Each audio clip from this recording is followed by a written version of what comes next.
Estás escuchando Escuela Dominical Podcast.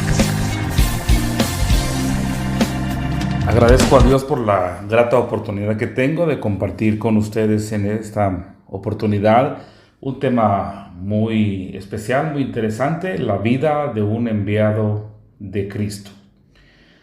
El versículo clave se encuentra en Mateo capítulo 10, versículo 16, que dice: aquí yo os envío como ovejas en medio de lobos. Sed pues prudentes como serpientes y sencillos como palomas. Jesús llamó a 12 hombres para ser sus seguidores más cercanos. Fueron llamados apóstoles, lo cual significa enviados. Y Mateo 10 registra las instrucciones de Jesús a los 12 para la misión a la cual Él los estaba enviando. Así que en esta oportunidad veremos el plan misional que Jesús delegó a los discípulos, además de preparar a los 12 para su misión inmediata a una audiencia limitada, en este caso para los judíos. Jesús también dio instrucciones para la tarea evangelística a todos sus seguidores, pues nos envía a anunciar. ¿Qué anunciamos? El reino de los cielos, que el reino de los cielos se ha acercado, y al igual que los discípulos encontraremos persecución y dificultades si tomamos obedientemente nuestra cruz y seguimos a Jesús. Si damos nuestra vida a Él, se nos promete la vida eterna. Así que en Mateo capítulo 10, versículos número 1 hasta el versículo 42, es el texto que vamos a considerar en esta mañana.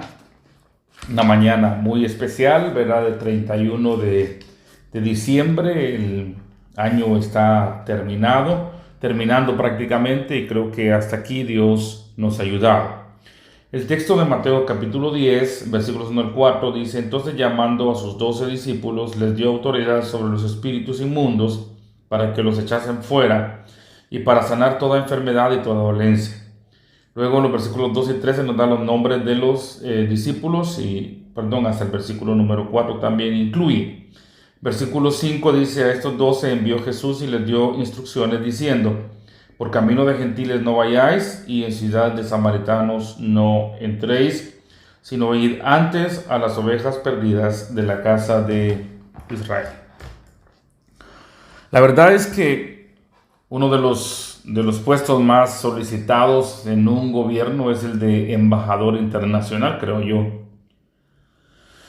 Porque la persona nombrada va con la autoridad de su gobierno de origen. Los embajadores hablan, defienden e incluso negocian en nombre de su nación. Ahora, esta es una verdad, para relacionarla como cristianos. Nosotros somos embajadores del reino y representamos a Jesús ante el mundo. Jesús acababa de inculcar a los discípulos la necesidad de orar. Ahora los envía en su primera misión. Igual que la fe sin obras está muerta, también lo está la oración sin la misión. La compasión conduce a la intercesión y la intercesión conduce a la misión. Por tanto, Jesús llama a los 12. Este llamado no es un encuentro cualquiera, sino que constituye una convocación formal. Lo que viene a continuación es muy solemne: la concesión a los 12 de poderes sobrenaturales y su envío como representantes del Rey. Y Mateo quiere que tengamos claro que el ministerio de los apóstoles no es consecuencia de una iniciativa personal de ellos. No se debe tampoco a una mera imitación espontánea del Señor Jesucristo, sino que procede de un determinado llamamiento y una especial capacitación por parte de Jesús. Mateo ha dejado entrever la presencia de los discípulos en numerosas ocasiones. Incluso parece dar por sentado que nosotros sabemos que existe el grupo de los 12, pero es ahora cuando los presenta formalmente. Jesús los inviste de autoridad y los envía a su primera misión. Les concede poder para llevar a cabo sanidades, echar fuera demonios en su nombre. Les manda que hagan precisamente esto. En otras palabras, ellos a partir de ahora van a ser una extensión de Jesús mismo, sus representantes para llevar las bendiciones del reino a más personas y lugares. Dice, a estos 12 envió Jesús después de instruirlos diciendo, no vayáis por el camino de los gentiles, y no entréis en ninguna ciudad de los samaritanos, sino id más bien a las ovejas perdidas de la casa de Israel, y cuando vayáis predicad diciendo, el reino de los cielos se ha acercado. Sanad enfermos, resucitad muertos, limpiad leprosos, expulsad demonios. En esta ocasión, pues, el tema no es la ética. La ética, el Señor ha hablado de la ética del reino en los capítulos 5 al 7 en el famoso Sermón del Monte, pero ahora el tema es la misión cristiana. Es evidente que algunos de estos mandatos no tienen vigencia permanente, sino que es temporal. Por ejemplo, el hecho de que solo vayan a las ovejas perdidas de la casa de Israel. En la primera sección de este discurso, Jesús da instrucciones muy claras acerca de dónde deben ir, qué deben decir, qué deben hacer y cómo deben sostenerse, dónde deben alojarse y cómo deben responder ante la buena acogida o el rechazo de la gente. Así que tenemos esta bendición de la palabra del Señor, y en realidad los beneficiarios de esta misión específica son los judíos. Muchos suponen que Jesús en este momento no quiere complicar la evangelización con consideraciones culturales y raciales. Las relaciones entre judíos y samaritanos y entre judíos y gentiles no eran buenas. Jesús sabía que tanto los oyentes como los mensajeros tenían prejuicios raciales que interferirían con la misión. Los discípulos no estaban preparados para evangelizar el mundo gentil, así que meterse en aquellos terrenos iba a causar muchos enredos, era mejor evitarlos. Las instrucciones de estos versículos reflejan el énfasis de su propio ministerio en ese momento. Él dice que no ha sido enviado sino a las ovejas perdidas de la casa de Israel. Entonces la prioridad de la misión de Jesús fue llamar a los judíos primeramente al arrepentimiento. Había venido a los suyos. Solo cuando estos no lo recibieron se volvería a los gentiles. De hecho, es un énfasis que se repite continuamente en el ministerio posterior de los apóstoles, al judío primeramente y después al griego. Entonces, los discípulos tienen que llevar a cabo básicamente dos actividades. Por un lado, deben predicar y por otro lado, deben efectuar la misma clase de poderosas obras sanadoras que caracterizaron el ministerio de Jesús.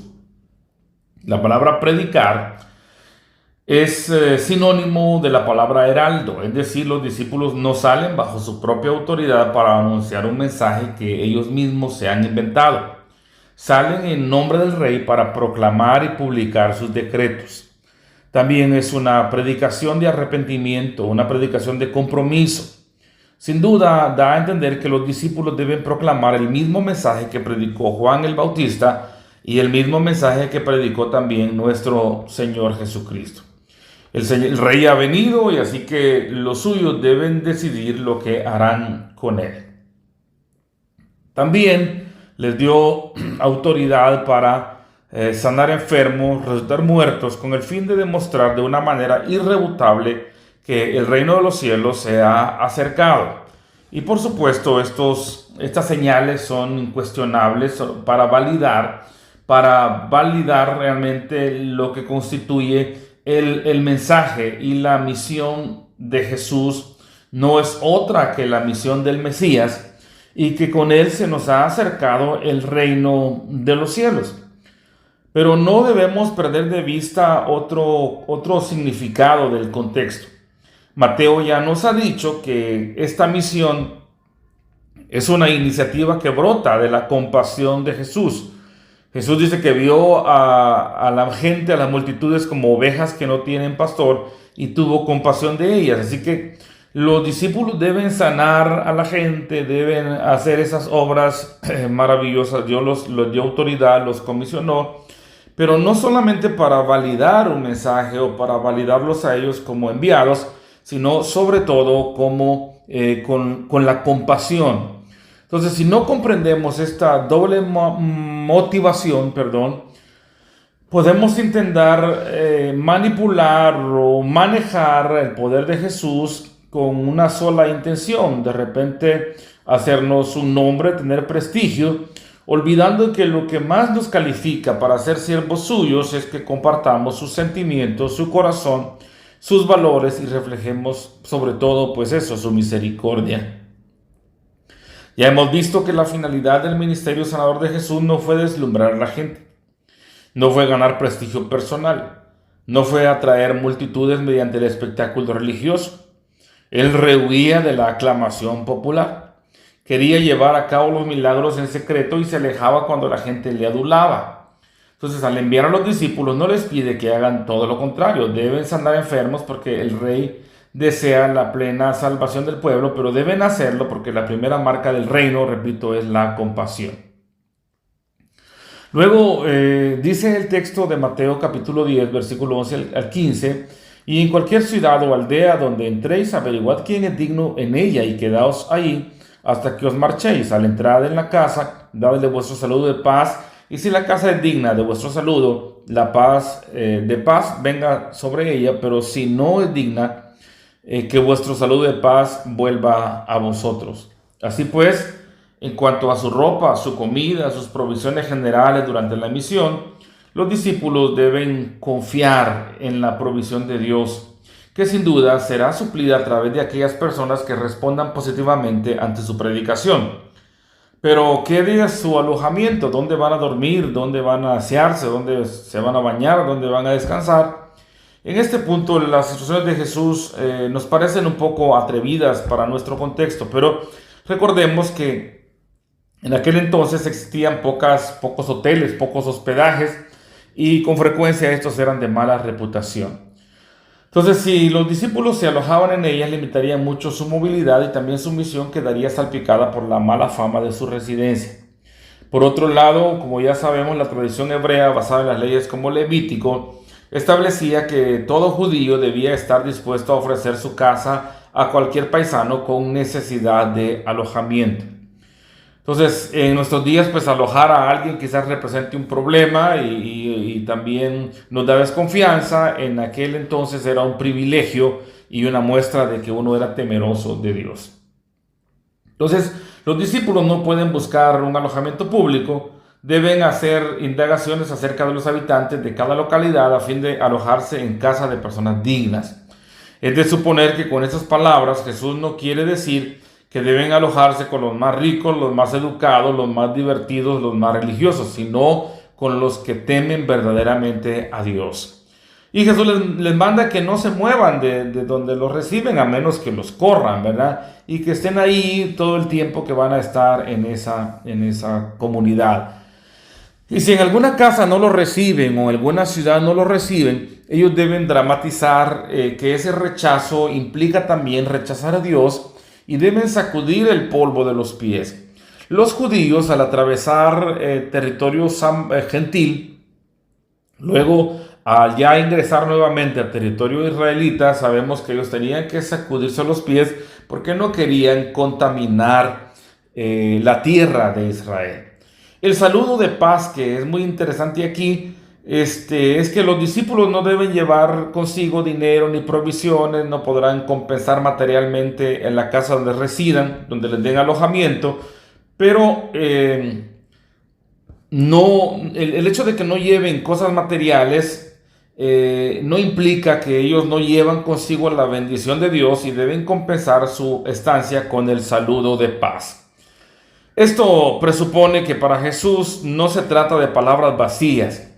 No es la expresión de un mero deseo, sino de una invocación que lleva consigo la firme garantía de la concesión de bendiciones divinas. Subyace en estas palabras la convicción de que Dios compensará ampliamente a todos aquellos que atiendan bien a sus siervos.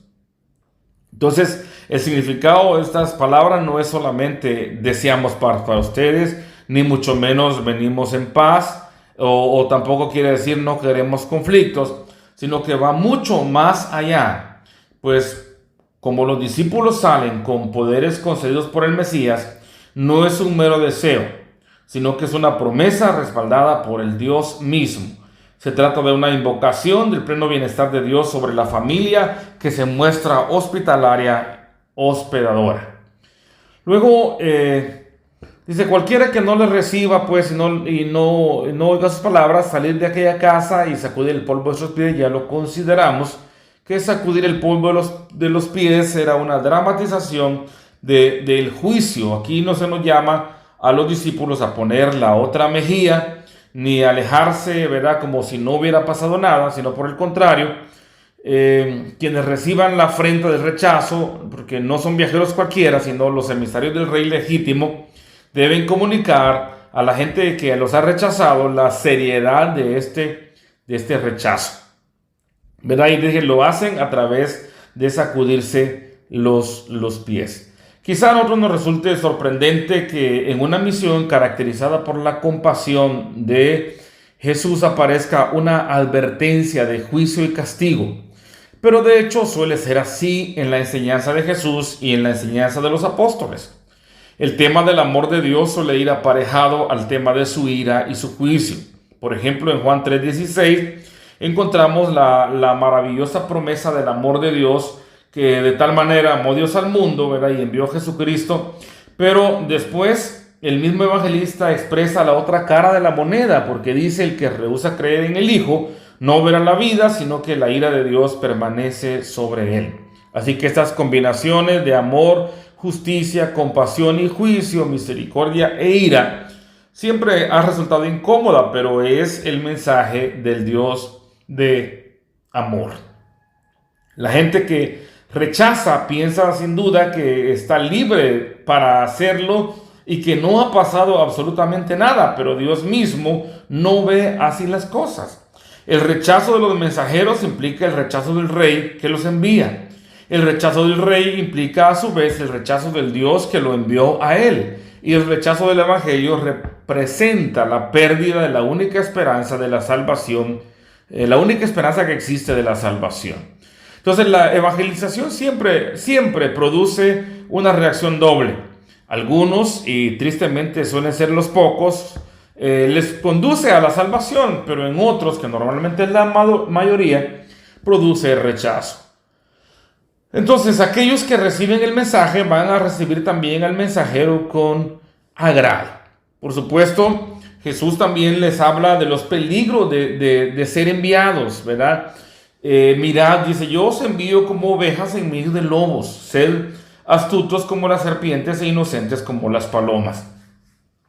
Ahora, al analizar este punto, entendemos que en todos los tiempos ha habido una fuerte oposición social a la proclamación del evangelio, pero que el Señor envíe como ovejas en medio de lobos, el Señor está diciendo algo aquí que a primera vista parece un contrasentido de lo más absurdo.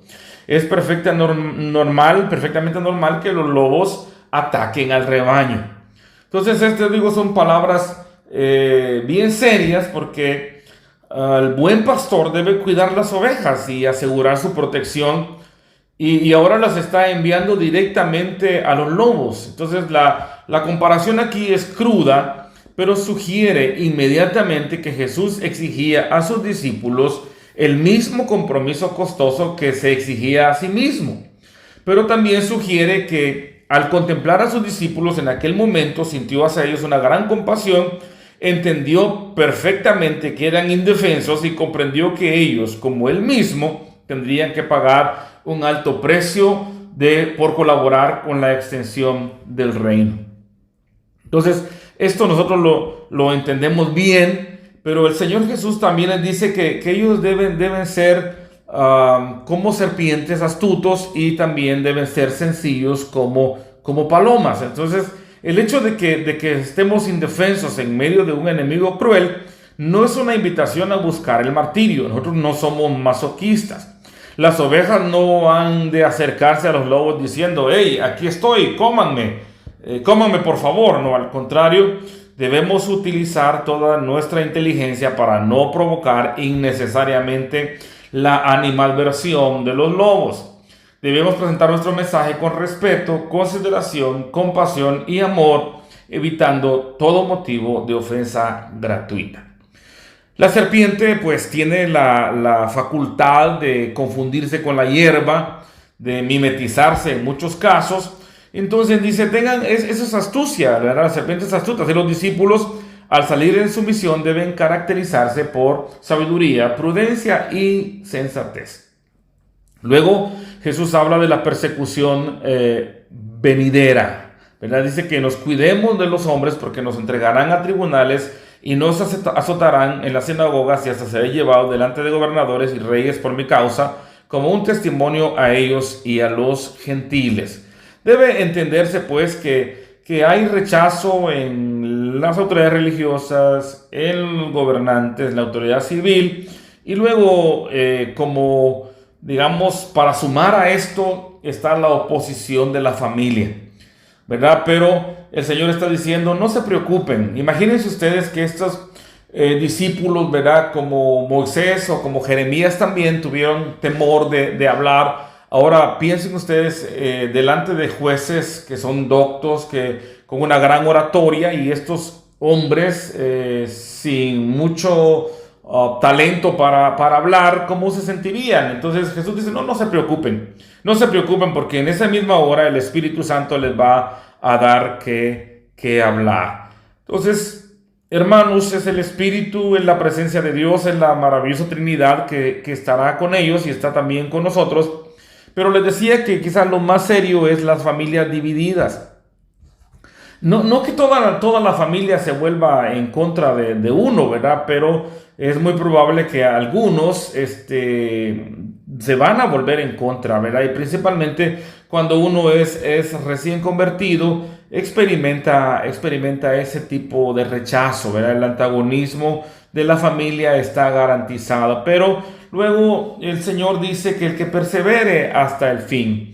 Ante la oposición de familiares, el antagonismo de todos, el discípulo solo tiene dos opciones: perseverar o apostatar. Seguir adelante luchando a favor del rey o de poner las armas y volver atrás. Pero debes saber que si vuelve atrás no será salvo. La salvación es para los que perseveran, los que son fieles al Señor hasta el fin, es decir, si es necesario, hasta la muerte. Es cierto que la salvación es por gracia, es un don gratuito, pero la fe genuina siempre persevera, no da marcha atrás cuando se presentan las dificultades.